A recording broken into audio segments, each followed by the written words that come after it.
बातमी जितेंद्र आव्हाड एकनाथ शिंदेंच्या भेटीला दाखल झालेले आहेत। या भेटीचं कारण अद्यापही कळू शकलं नाही, मात्र शिंदेंच्या ठाण्यातील निवासस्थानी जितेंद्र आव्हाड हे भेटीसाठी दाखल झाल्याचं कळतंय। जितेंद्र आव्हाड हे शरद पवार यांचे राष्ट्रवादीचे नेते आणि तेच आता शिंदेंच्या निवासस्थानी शिंदेंची भेट घेण्यासाठी दाखल झालेले आहेत। मात्र या भेटीचं कारण अद्यापही कळू शकलेलं नाहीये। भेटीमध्ये नेमकी कोणत्या विषयांवरती चर्चा केली जाणार हे बघणं अतिशय महत्त्वाचं आहे।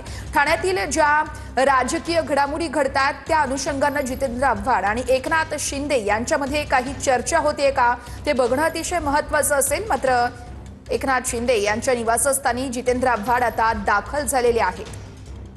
शिंदेंच्या ठाण्यातील निवासस्थानी जितेंद्र आव्हाड हे दाखल झालेले आहेत। आता दोघांमध्ये देखील नेमकी कोणत्या विषयांवरती चर्चा होते बघणं अतिशय महत्त्वाचं असेल।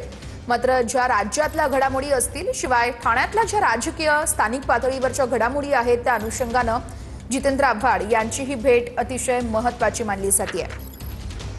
ही दृश्य आपण बघत आहोत। जितेंद्र आव्हाड हे उपमुख्यमंत्री एकनाथ शिंदे यांच्या निवासस्थानी दाखल झाल्याची आणि याच नंतर आता आव्हाड आणि शिंदे यांच्यात नेमकी काय चर्चा होतीये हे बघणं अतिशय महत्त्वाचं असणार आहे।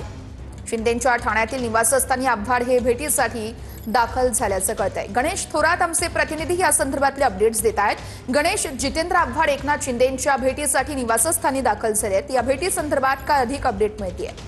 नक्कीच वर्षा, पाहायला गेलं तर आज राज्याचे उपमुख्यमंत्री एकनाथ शिंदे हे ठाण्यातील त्यांच्या निवासस्थानी आहेत आणि आज त्यांचे कुठेही दौरे नाही। मात्र या संदर्भात पाहिलं तर राष्ट्रवादी शरदचंद्र पवार पक्षाचे आमदार जितेंद्र आव्हाड यांनी आज थेट आता राज्याचे उपमुख्यमंत्री एकनाथ शिंदे यांची भेट घेण्यासाठी स्वतः ते त्यांच्या निवासस्थानी आलेले आहेत। तसेच ठाणे शहर अध्यक्ष मनोज प्रधान देखील आहेत। पाहिलं तर मागे देखील राष्ट्रवादी शरदचंद्र पवार पक्षाचे आमदार जितेंद्र आव्हाड यांनी निधी संदर्भात असेल या काही विषय असतील या संदर्भात देखील वारंवार भेट घेण्यात आली होती। मात्र आता पुन्हा ही भेट जी आहे ती निधी संदर्भातली आहे का या स्थानिक पातळी संस्थेच्या ज्या निवडणुका सर्व संपलेल्या आहेत। मात्र त्या संदर्भात मुंब्रा प्रभाग समिती असेल या कळवा असेल या ठाणे शहर असेल अशा विविध ठिकाणच्या काय गोष्टी ज्या आहेत ते पटलावरती ते मांडणार का हे देखील पाहणं गरजेचं आहे। मात्र सध्या तरी पाहिलं तर मुंब्रा विधानसभामध्ये देखील अनेक समस्या आहेत, त्या संदर्भातल्या देखील निधी अभावी देखील ही भेट असावी अशी शक्यता वर्तवली जाते। मात्र पाहिलं तर राज्याच्या राजकारणात